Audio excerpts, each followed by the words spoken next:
느헤미야는 멸망한 유대인의 가정에서 태어나 바사제국 아닥사스다 왕의 술 맡은 관원에까지 오른 입지전적인 인물입니다.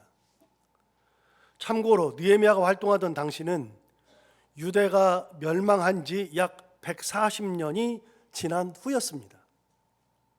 여기서 추정할 수 있는 것 한 가지, 느헤미야는 유대인이면 분명하지만 가나안 땅에서 태어난 것은 아니고 140년이 지났으니까 바사제국에서 태어났다는 겁니다.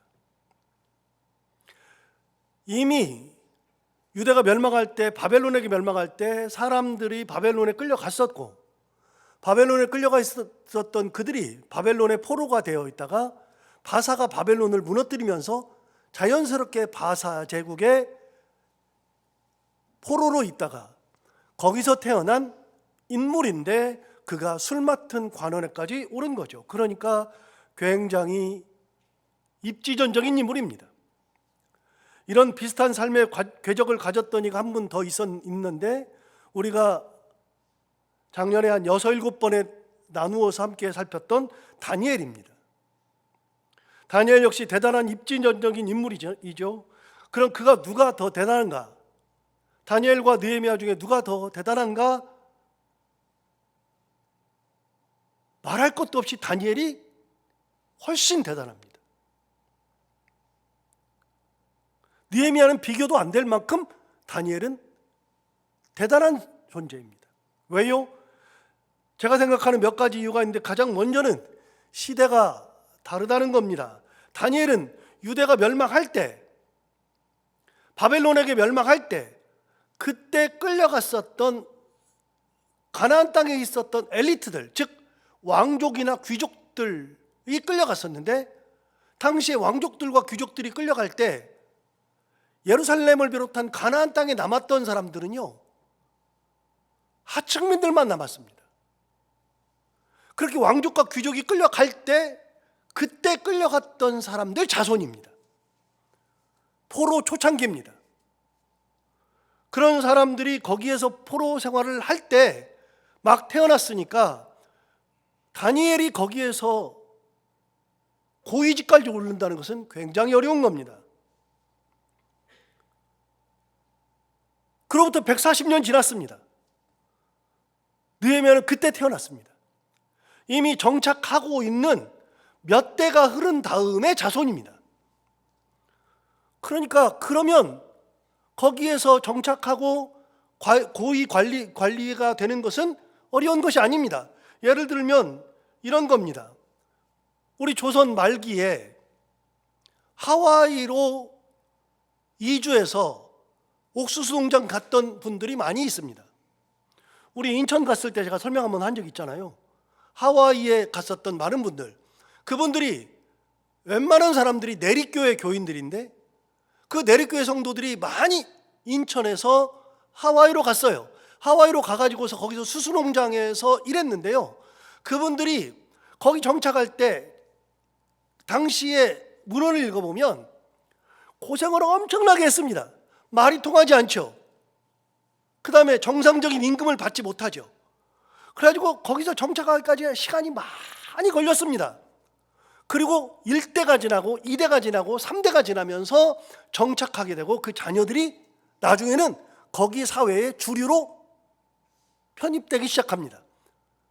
1대, 2대 지나고 3대 지나가면서 언어도 자유롭게 되고, 그 다음에 부모들이 정착을 했고 교육도 잘 받고, 그러다 보니까 의사들도 나오고 그 사회에 주류들이 나오면서 정치인들도 나오고, 지금은 하와이 정착한 사람들 중에 당대의 후손들이 굉장히 중요한 요직을 많이 가지고 있습니다. 그래서 말씀드렸잖아요. 그때 설명하면서 말씀드렸잖아요. 여러분, 하와이에 가서 있었던 분들이 돈을 내가지고 그때 인천으로 보내가지고, 자기들이 인천에 살다가 하와이로 갔으니까 인천에 돈을 보냈는데, 인천에 돈을 보냈더니 인천에서 그 돈을 가지고 대학을 설립했는데 그 대학이 인하대학이라고 그랬잖아요. 인하대학은요, 인천과 하와이를 첫 글자를 딴 게 인하대학이에요. 그러니까 그 사람들이 성공한 다음에 수십 년이 흘러고 정착한 다음에 돈을 모아서 인천으로 보내는 거죠. 그래서 대학을 설립했죠. 여러분, 당대의 그 사회에 자리 잡는 것은 어려운 거예요. 다니엘 시대는요, 그 사회에 자리 잡는 것 자체가 너무나도 어려웠습니다. 그런데 그런 가운데서 다니엘이 등장합니다. 대단하죠. 두 번째, 다니엘은 그런 상황 속에서 느부갓네살 왕의 정책에 의해서 3년간 교육을 받고 인재로 뽑혀서 그 3년간의 교육 끝에 느부갓네살 왕 앞에 서서 최고 인재로 주목을 받았습니다. 갑자기 왕이 꿈을 꾸게 되었고 그 꿈을 알아내고 해석하지 않으면 다 죽인다 그러니까 다 죽게 되었을 때 다니엘이 그 꿈을 알아냈죠. 하나님의 은혜에 의해서 그 꿈을 알아내고 해석까지 하면서 최고 관리회까지 올랐습니다. 어디까지 올랐느냐? 총리까지 올랐습니다. 다니엘은 바벨론 총리가 되었습니다.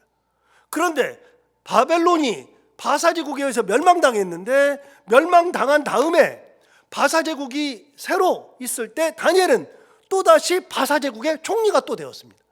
다니엘은 두 왕을 섬겼던 총리가 아니라 한 나라의 두 왕을 섬겼던 총리가 아니라 두 제국의 서로 다른 두 제국의 총리가 되었습니다. 그런 인물은 아무리 봐도 없습니다. 다니엘을 모함한 사람들이 많았습니다. 두 번째 바사제국의 총리가 되니까 모함하고 함정파고 죽이려고 했는데 죽지 않았습니다. 오히려 거기서 살아난 하나님을 영화롭게 했고 반대로 함정을 팠던 이들이 다 죽임을 당했죠. 그 후에 그는 바사제국의 총리가 오를 수 있었으니까 여러분, 사람들이 아무리 반대하고 사람들이 모함해도 함정을 파도 살아남은 사람이 다니엘입니다. 대단한 입지전적인 인물입니다. 총리를 양 제국에서 다 했던 인물. 이런 것이 가능한가? 가능합니다. 어떻게 해요? 하나님의 은혜로요. 다니엘이 뽑히는 것부터 시작해서 교육받고 최고 인재가 되는 것부터 시작해서 꿈을 알아내고 해석하는 것부터 시작해서 총리에 오르는 것부터 시작해서 바사제국에서 높은 자리에 올라가는 것부터 그리고 모함 가운데에서 사자굴에 들어갈 때에도 건지신 분이 하나부터 열까지 전부 다 하나님의 역사입니다. 가능한가? 하나님의 역사니까 가능한 겁니다.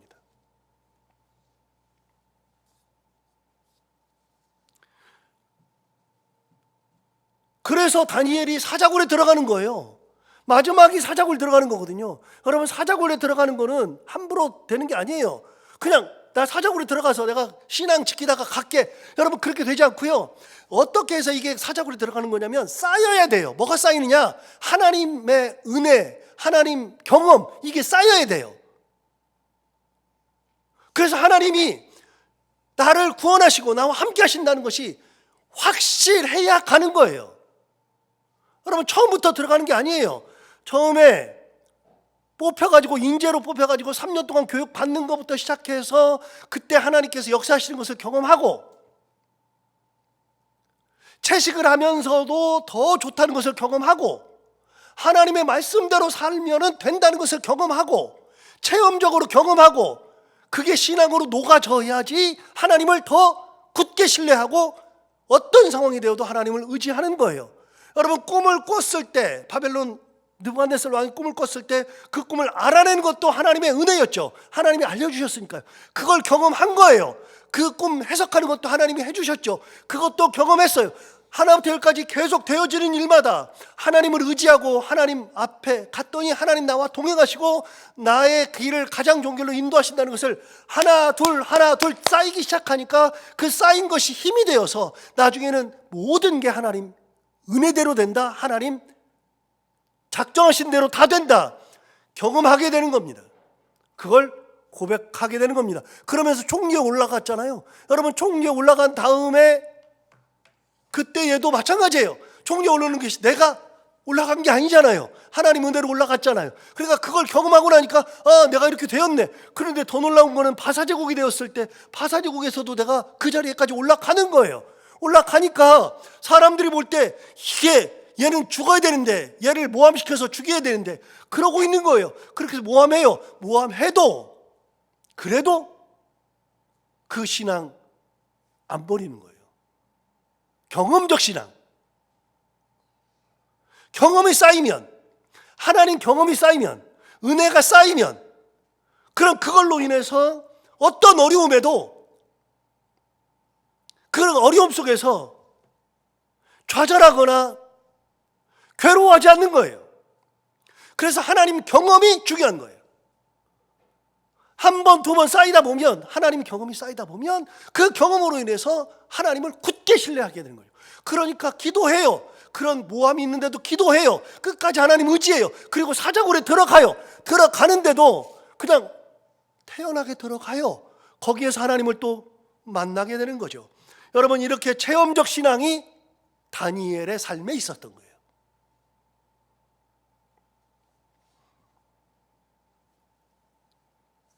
여러분, 체험적 신앙은 정말로 중요합니다. 예를 들어서 아브라함은 아들 이삭을 바치게 되었을 때 믿음으로 이삭을 죽이려고 칼을 들었습니다. 왜요? 쌓여 있었거든요. 어디서부터요?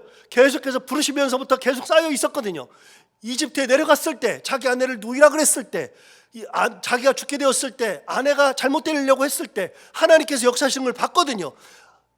기근이 들어서 내려갔거든요. 먹을 것이 없어서 내려갔는데, 아무것도 없이 내려갔는데, 그런 어려움 속에서 하나님께서 자기 아내를 구하고 자기를 구하는 걸 봤거든요. 그러면서 어떻게 했어요? 거기에서 하나님께서 구하는 것뿐만이 아니라 애굽 왕 바로에게 은혜를 주셔서 아브라함이 거기를 떠날 때, 네 아내를 데리고 가라 가면서 떠나라고 할 때, 그때 그냥 가라고 한 게 아니라, 쫓아낸 것이 아니라 소, 양, 말 이런 것들을 다 주면서, 하인까지 주면서, 돈도 주면서, 그러면서 보냈거든요.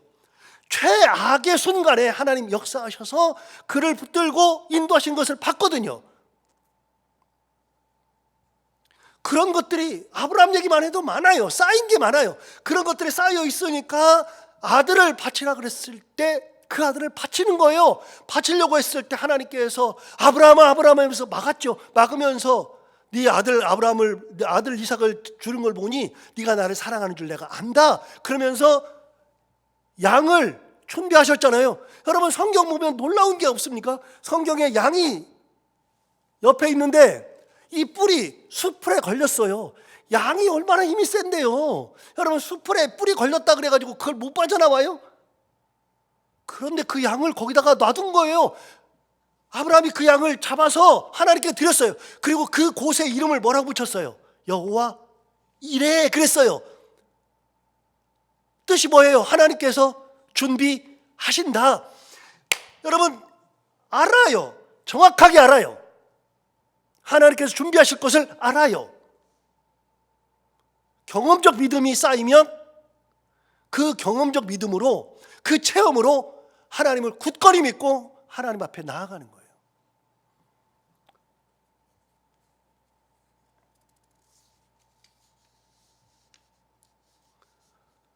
성경은 이런 이야기가 끝이 없습니다. 이런 이야기를 예로 든다면 정말로 끝이 없습니다. 그런데 그런 일들이 엄청나게 많죠. 다니엘은 그런 인생을 산 거예요. 하나님께서 그를 들어서 최고의 자리까지 올려놓은 거예요. 그래서 세상살이는 내 힘으로 사는 게 아니라 은혜로 사는 거예요. 은혜로, 신앙으로 사는 거예요. 내 힘으로는 감당이 안 되는데 신앙으로 감당하는 거예요. 어려운 길을 갈 때 내 힘으로 그 어려움을 헤쳐나가는 것이 아니라 하나님의 은혜로, 하나님과 동행하면서 하나님의 은혜로 그 어려움을 헤쳐나가는 거예요. 그에 비하면 느헤미야는 비교가 되지 않습니다. 그런데 느헤미야도 중요합니다. 느헤미야는 다니엘과 비교하면 비교도 안 됩니다. 시대가 다르다 그랬잖아요. 느헤미야는 그 늦은 시대에 140년 지난 다음에, 몇 세대가 지난 다음에 거기서 관리가 되었으니까 관리된 거는 참 대단한 거지만 다니엘과는 비교가 되지 않습니다. 그런데 느헤미야가 올라간 최고의 직급이 뭐냐? 술 맡은 관원이에요. 여러분, 관원장도 아니에요. 관원이에요. 술 맡은 관원이에요. 여러분, 술 맡은 관원은 굉장히 중요하죠. 왜냐하면 왕은 항상 독살의 위험이 있으니까 가장 신이 많은 사람을 술, 그 다음에 밥, 이런 거 맡은 사람으로 하는 거예요. 독살의 위험이 있으니까요. 밥 함부로 먹었다가, 먹을 거 함부로 먹었다가 죽어요. 그러니까 조선시대에도 누가 있어요? 상궁이 하나 있잖아요. 왕 옆에 꼭 김이 상궁이 있어요. 여러분, 생각해 보세요. 제가 좀 이런 표현하면 그렇지만 싸가지 없지 않아요? 왕이 드시기도 전에 지가 먼저 먹어요? 싸가지 없잖아요. 여러분, 이게 싸가지 없는 게 아니잖아요. 기미상궁이 반드시 먼저 뭐래요? 기미하는 거예요. 기미. 독이 들어있는지, 여러분, 그러니까 기미상궁은요, 그거 먹다가 죽어요. 독이 있으면. 그래서 음식이 가장 중요한 거예요. 술은요 더 그래요. 술은 그냥 마시면 끝나요. 그러니까 술 맡은 사람이나 음식 맡은 사람은요, 아무나 세우지 않아요. 가장 신임하는 사람을 세우는 거예요. 느헤미야는 술 맡은 관원이 되었으니까 왕의 신임을 받았죠.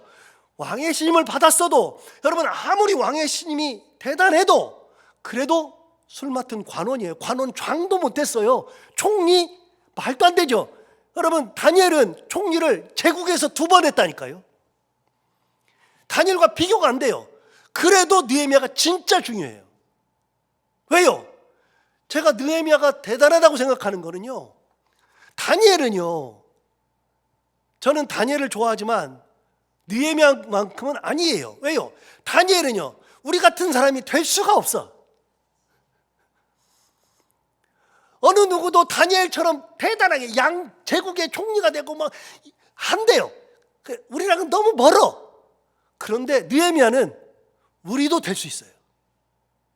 우리랑 가까워요. 제가 성경에서 제일 좋아하는 사람이 베드로라고 그랬잖아요. 베드로를 왜 좋아해요? 베드로는요, 예수님한테 사랑을 엄청 받아. 예수님한테 사랑받는데, 사랑받고 나서 갑자기 뭐라 그래요? 사탄아, 내 뒤로 물러가라 막 그러고, 예수님한테 혼나기도 엄청 혼나고. 그래서 베드로 보면은요, 꼭 우리를 보는 것 같아. 진짜 좋아요. 저는 성경에서 제자들 중에서 더 좋아하는 사람은 도마예요. 도마는 예수를 믿기는 하는데 내가 만져보지 않고는 못 믿어. 이게 우리잖아요, 우리. 그래서 이런 사람들을 진짜 좋아하거든요.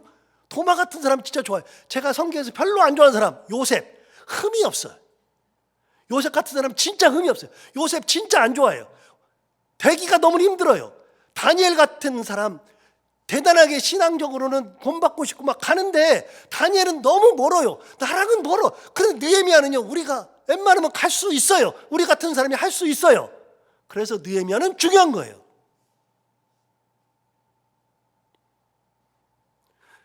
그 느헤미야가 왕의 신임을 받고 관리는 하고 있으나 그의 마음속에는 예루살렘이 있어요. 140년 지났어요.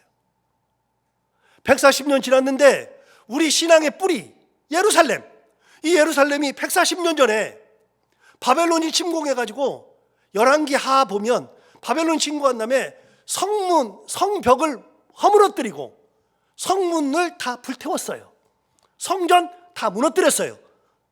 그래가지고서 예루살렘이 폐허가 됐어요. 완전히 폐허가 됐는데, 훗날 고레스 왕 시절에 스룹바벨이 가서 성전을 세웠어요.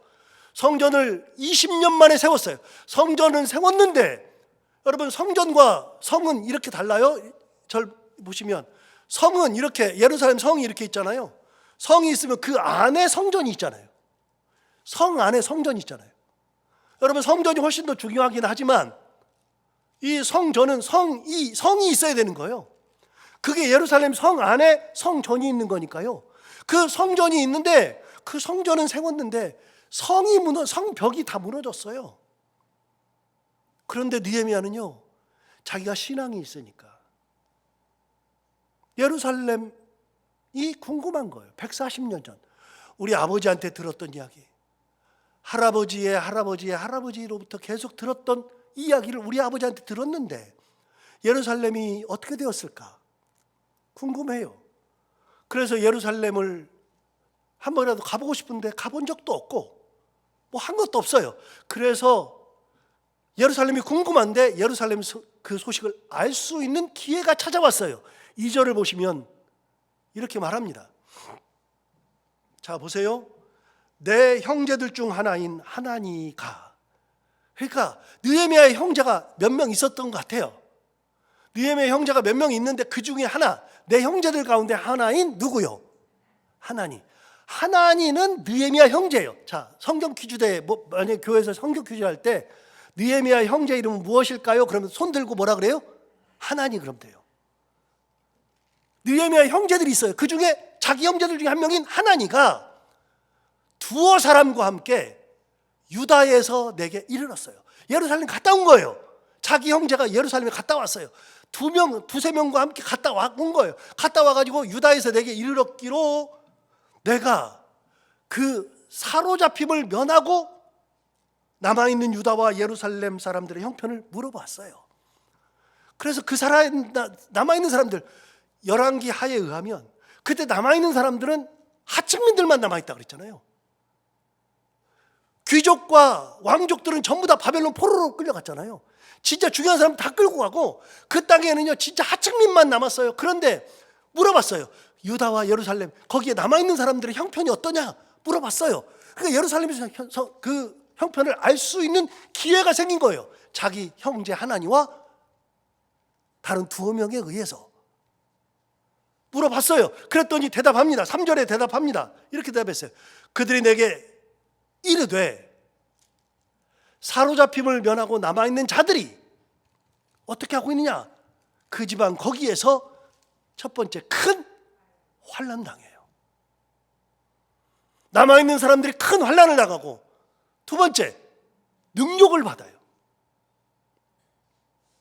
140년 전에 지나서 보니까 140년 흐른 지금을 보니까 예루살렘에 남아있는 사람들, 사로잡히면 면하고 있는 남아있는 사람들, 그분들이 하층민이라 그래도 내 동족인데 동족들이 거기에서 큰 환난 당하고 능욕을 당하고 있더라 하는 소리를 들은 겁니다.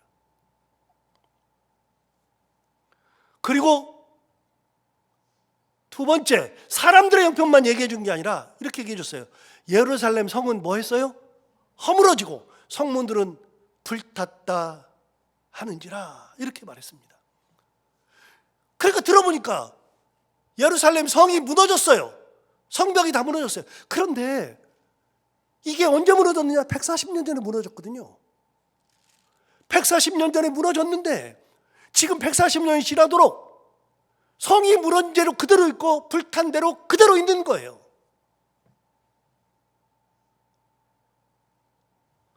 참고로 아까 말씀드렸지만 성전은 예루살렘 성 안에 있다고 그랬잖아요. 그 성은 성벽이 쭉 둘러싸여 있는데 그 성에 문이 몇 개 있느냐? 문이 8개 있습니다. 예루살렘 성에 문이 8개 있습니다. 이렇게 곳곳에. 문마다 용도가 다 다릅니다. 대표적인 문을 제가 가끔 설명하잖아요. 문 중에 무슨 문이 있다고 그랬어요? 분문이 있다고 그랬잖아요. 분문. 분은 똥, 오줌, 분자잖아요. 그래서 예루살렘 성 안에 있던 똥이나 오줌을 분문을 통해서 다 퍼내는 거예요. 옛날에 우리 어렸을 때 다 똥 푸는 사람들이 다 그렇게 우리 집에 있는 거 다 퍼갔잖아요. 우리는 돈이 없어가지고 우리 엄마가 지게로 위에 있는 밭에다가 구멍 파가지고 거기다가 이 똥 다 하고 밭에 이렇게 흙으로 묻어놔가지고 흙으로 살짝 이렇게 덮어놓으니까 그게 땅인지 똥구덩이인지 잘 분간이 안 돼가지고 친구들하고 놀다가 막 뛰어놀다가 제가 한 3번 빠졌거든요. 3번 빠지니까 이렇게 다리가 푹 빠져요. 그러면 으악 해가지고 빠지잖아요. 집에 가면 엄마한테 욕을 엄청 먹었습니다. 그 문이에요. 분문이에요. 여기는 사람은 안 다녀요. 그 분문을 통해서 나가면 성경에 흰놈의 골짜기라고 있어요.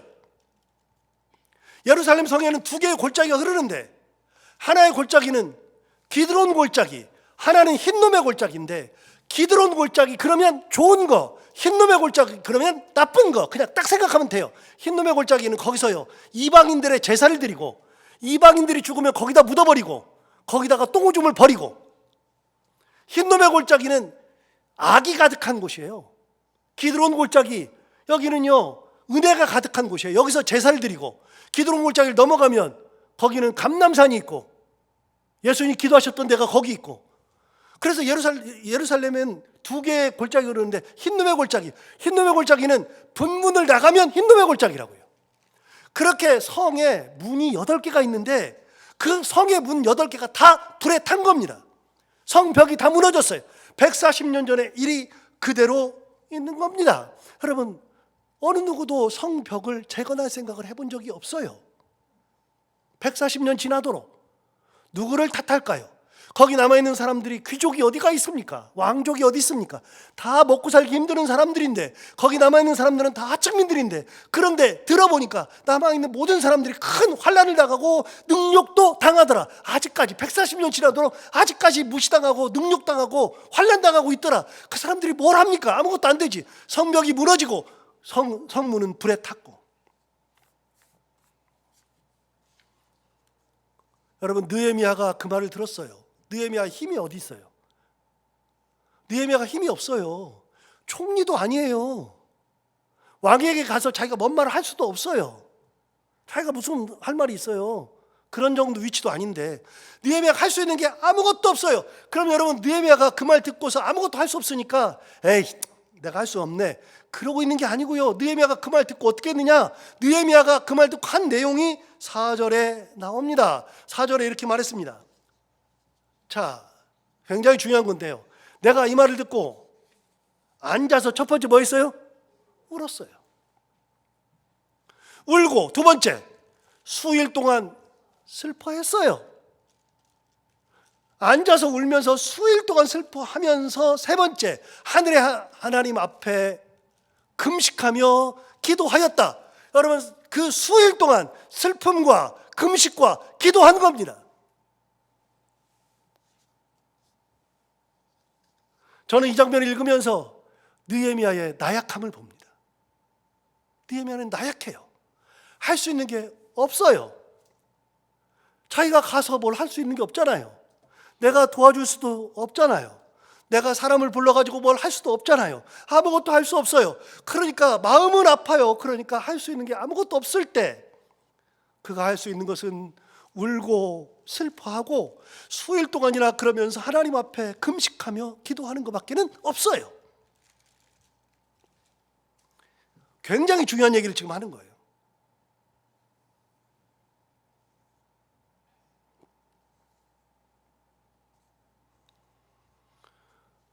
여러분, 내가 해결할 수 없는 게 많아요. 저는 느헤미야를 오늘 설교를 준비하면서 옛날 저를 생각했어요. 옛날의 저를. 옛날에 제가 느헤미야 같았거든요. 어땠느냐? 근데 저는 느헤미야보다 더 못해요. 옛날에 저는요, 병원 신방이 그렇게 힘들었어요. 왜? 병원 신방을 가면 하나님께서 은혜 주셔가지고 제가 누워있는 분들한테 기도하면 벌떡벌떡 일어나야 되는데, 아픈 분들을 위해서 기도하면 확확 나아버려야 되는데, 아무리 가서 병원 신방 가서 기도하고 뭐 별걸 해도 안 되는 거예요. 그러니까 너무 병원 신방 가는 게 힘든 거예요. 그런데 제가 병원 신방 하기 정말 싫어하게 된 계기가 있는데, 그게 뭐냐면, 제가 신학대학을 재학원 졸업하고 전임전사를 제주도 가서 했는데, 제주도 갔을 때 전임전사 이제 막 시작했어요. 했는데 그 교회는 이제 조그마니까 유치부, 아동부, 청소년부, 청년부를 다 맡았어요. 시간별로 그냥 다 맡아가지고 막 해요. 그러니까 뭐 죽도 밥도 안 돼요. 막 그 바쁘기는 엄청 바쁜데 막 죽도 밥도 안 돼요. 막 여기저기 뛰어다녀. 선생님들은 저보고 오라 그러는데 갈 수도 없어요. 그래서 나중에 선생님들이 포기하시더라고요. 가서 어떻게 그냥 설교만 하고 뭐 그렇게 해요. 그런데 청소년부, 중고등부에 있던 아이 중에, 중학교 2학년짜리 중에 김혜영이라는 여자아이가 있었어요. 김혜영이가 있었는데 그 아버지가 이 김 집사님이 안수 집사님이신데, 이 성산포 가가지고서 새벽에 갈치, 그 다음에 고등어, 이거를 띄어다가 거기서 수산물 하시는 거예요, 가게를. 그런데 장사가 잘 돼요. 그분이 그냥 돈은 꽤 많아요. 근데 그분이 어느 날 제가 새벽기도 끝나고 집에 갔는데 전화가 왔어요. 전도사님, 우리 혜영이가 많이 안 좋아요. 왜요? 그랬더니 아니 한 이틀 전부터 안 좋았는데 오늘 너무 심해요. 그래가지고 큰일 나겠어요. 전사님 좀 오셔서 기도해 주시면 좋겠어요. 그래서 제가 그럼 갈게요. 그래서 지금 갈까요? 그랬더니 아니요, 지금은 너무 이르니까 조금 있다가 아침 9시에 출근하시면 그때라도 오셔서 기도해 주세요. 그래서 제가 출근하기 전에 거기를 가서 기도했어요. 가가지고 간절히 기도했거든요. 하나님 아버지, 우리 혜영이. 그래서 기도했어요. 기도하고 났더니 걔가 이렇게 숨을 헐떡헐떡 거려요, 계속. 그래서 기도했으니까 나을 거라고 왔어요. 왔더니 5분 뒤에 전화 왔잖아요. 전도사님, 더 심해졌어요. 악화됐어요. 그런데 그 전화를 받는데 미치겠더라고요. 야, 저 기도했으면 나아야 되는데 악화됐다 그래요. 그래가지고 너무 힘들었어요. 그런데 집사님 좀 기다려보세요. 기도했으니까 오늘 하루 기다려보세요. 그랬더니 집사님 알았어요 그랬는데 그 다음날 새벽 기도 끝났는데 전화가 또 왔어요. 전사님 큰일 났어요. 얘가 정말 심해졌어요. 그래서 제가 그랬어요. 그러면 제가 조금 이따 담임 목사님 모시고 갈게요. 그래서 담임 목사님한테 다 미루려고 담임 목사님 모시고 간다 그랬어요. 그랬더니 그러라 그러더라고요. 그래서 담임 목사님 출근하시기만 기다렸다가 목사님 모시고 갔어요. 가가지고서는 담임 목사님한테 어제 제가 기도했는데 이럽니다. 담임 목사님이 저를 쫙 쳐다보더니 그거 왜 나한테 얘기를 해? 그러시더라고요. 그런데 담임 목사님도 가기 싫은 거예요. 그런데 담임 목사님 모시고 간다 그랬더니 갔어요. 가가지고서 하는데 담임 목사님이 기도하시는데요. 그렇게 열심히 기도할 수가 없어요. 저는 담임 목사님 기도 열심히 하는 거 처음 봤어요. 왜요? 그분은요 새벽 기도 인도하면 새벽 기도 끝나고 기도도 안 하고 그냥 가버려요. 말씀만 전하고 가버려요. 정말 희한한 분이에요. 그런데 그분은 새벽 기도 끝나면 집에 가버리시는 분인데 기도하는 걸 제가 본 적이 없어요. 그런데 기도 인도하는데 아픈 그 혜영이 위해서 기도하는데 얼마나 열심히 기도하는지 막 열심히 기도해요. 기도했는데 갔다 왔어요. 갔는데도 애가 그대로 있더라고요. 갔다 왔어요. 5분 만에 전화 왔어요. 전도사님, 애가 나아요. 담임 목사님 기도하고 나니까 애 낫대요. 그래가지고 제가 그때부터 나는 기도가 안 되는구나. 나는 기도해봐야 안 되는구나. 그래가지고 그때부터는요 아픈 사람 위해서 기도하는 것이 트라우마예요. 나는 해봐야 안 되는데. 그래서 이제 얼마 있다가 우리 청년 하나가 저보고 전도사님 제가 좀 몸이 약간 안 좋으니까 기도 좀 해주세요. 제가 그러면 내가 뭐라 하는 줄 아세요? 악화되고 싶어요? 더 안 좋아지고 싶어요? 제가 그랬었다. 농담했었다고요. 전사님 제가 취직해야 되는데 떨어지고 싶어요? 제가 맨날 그랬다고요. 내가 기도하면 악화되고 떨어지고 그렇게 생각이 든 거예요. 그래서 병원 신방이 진짜 어렵더라고요. 근데 나중에 깨달았어요. 나중에. 제가 낫게 하는 게 아니라 하나님께서 역사하셔야 낫는 건데 저는 제가 낫게 해야 된다고 생각했어요. 그러니까 제가 주체예요. 제가 주체. 내가 하면은 돼야 되잖아요. 아니요. 제가 뭐라고요? 아니요. 제가 뭐라고요? 하나님이 저를 통해서 역사하셔야 되는 것이고 하나님이 역사해야 낫는 것이지. 그걸 깨달은 다음부터는 병원 신방이 하나도 어렵지가 않아요. 가서 간절하게 기도해요. 진짜 간절하게. 하나님 역사하여 주옵소서. 제가 기도할 때마다 꼭 넣는 게 있어요. 하나님 성경에 말씀하셨지 않습니까? 하나님께서 나는 치료하는 여호와임이라 말씀하셨으므로 말씀대로 치료하여 주옵소서. 제가 기도하는 게 아니라 하나님의 역사를 간구하는 거예요. 여러분 내가 하는 게 어디가 있어요? 우리 다 약해요. 그런데 중요한 게 있어요. 우리가 나약해도 할 수 있는 게 아무것도 없어도 그 하나님 앞에 기도하는 거는 할 수 있는 거잖아요. 느헤미야가 왜 중요하냐? 느헤미야가 뭐 대단한 사람도 아니고요. 능력이 대단한 것도 아니고요. 할 수 있는 것이 엄청나게 있는 것도 아니고요. 예루살렘에서 일어난 것들, 그 동포들이 환난당하고 능욕당하고 해결할 수 있는 능력이 없어요. 그 성벽이 무너지고 성문이 불탄 것을 해결할 수 있는 방법이 아무것도 없어요. 아무것도 없는데 그런데 느헤미야가 했던 건 딱 하나는 뭐예요? 기도하는 거예요. 할 수 있는 게 뭐예요? 기도예요. 할 수 있는 게 뭐예요? 하나님 의지하는 거예요. 여러분 우리 다 똑같잖아요. 우리 할 수 있는 게 뭐 있어요? 우리가 무슨 능력이 있어요? 자, 다시 설교를 앞으로 돌려서 다니엘이 뭘 했어요? 다니엘이 진짜 위대한 입지전적인 인물. 다니엘 같은 사람은 진짜 없는 입지전적인 인물인데 다니엘이 뭐 했어요? 다니엘은 하나님을 의지한 것밖에 없어요. 의지했어요. 하나님 역사를 체험하며 살았어요. 내가 뭔가를 한 게 없어요. 내가 뽑히려고 일을 꾸민 적이 없어요. 내가 수재로 인정받으려고 뭔 소리를 한 게 없어요. 내가 그 꿈을 알아내겠다고 한 적도 없어요. 내가 총리가 되겠다고 한 적도 없어요. 내가 사자굴에 가겠다고 한 적도 없어요. 그저 다니엘은 하나님 의지하고 산 것이 전부예요. 중요하잖아요. 다니엘이든 느헤미야든 내가 하는 게 아니고 하나님께서 하시는 것을 내가 믿고 의지하고 기도하는 그 삶을 살아갈 때 하나님 역사하시는 거예요.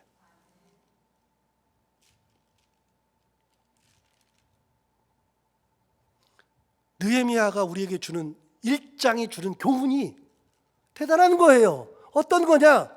나 할 수 없어요. 아무것도 못해요. 능력이 안 돼요. 능력이 안 되는데 그래도 내가 하나님을 의지하고 있다. 기도한다.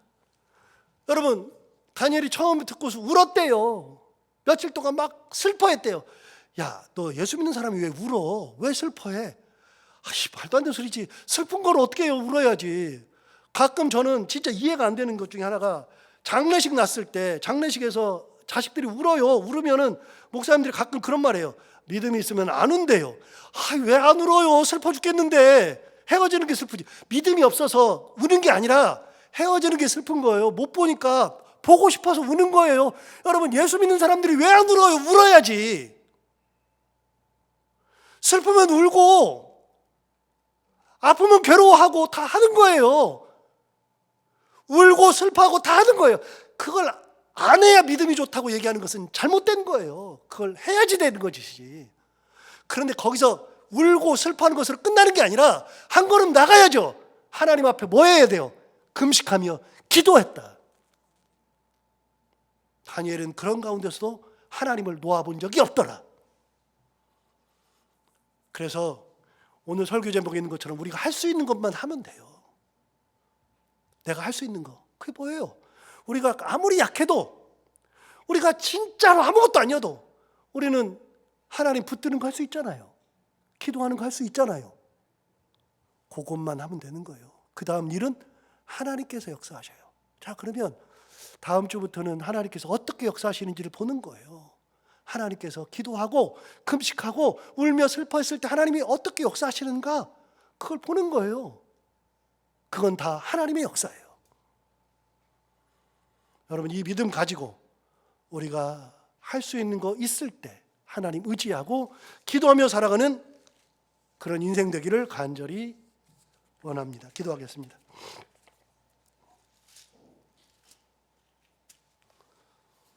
하나님 아버지, 오늘 귀한 말씀 주셔서 감사합니다. 이 말씀 듣고 보니 느헤미야든 다니엘이든 하나님 역사하고 사는 것이 얼마나 귀한 것인지, 할 수 있는 것이 없어도 하나님 앞에 기도할 수 있는 것은 할 수 있으므로 내가 할 수 있는 것만 하면 된다. 믿음 가지고 의지하며 살아가는 것, 그렇게 결단하고 그런 믿음으로 살 수 있도록 하나님께서 은혜 주셔서 감사합니다. 이 말씀 붙들고 올 한 해 동안에도 내가 아무리 능력이 없어도, 내가 아무리 나약해도 내게 주신 은혜로 하나님 꼭 의지하고 기도하며 살아가는 인생 다 되게 하여 주옵소서. 예수님 이름으로 기도하옵나이다.